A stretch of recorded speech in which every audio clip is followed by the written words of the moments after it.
Look how agile this machine is. Right around the outside of those.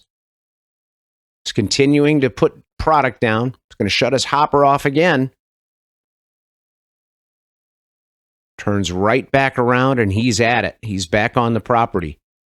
Watch this thing navigate the lawn decorations.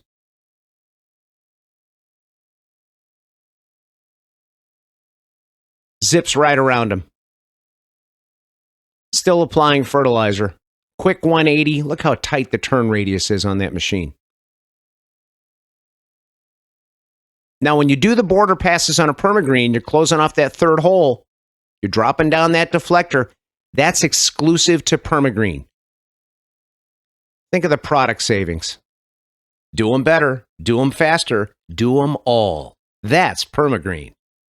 Turns right back around. Now he's going to shut his hopper off here. He's been through here once. So he's going to buzz right on up there, 5 miles an hour. So he can get to this wide area. He's got the hopper back on now. So he's just about done with this yard. He's going to go next door and do the neighbors. How many lawns could you do if you owned a permagreen?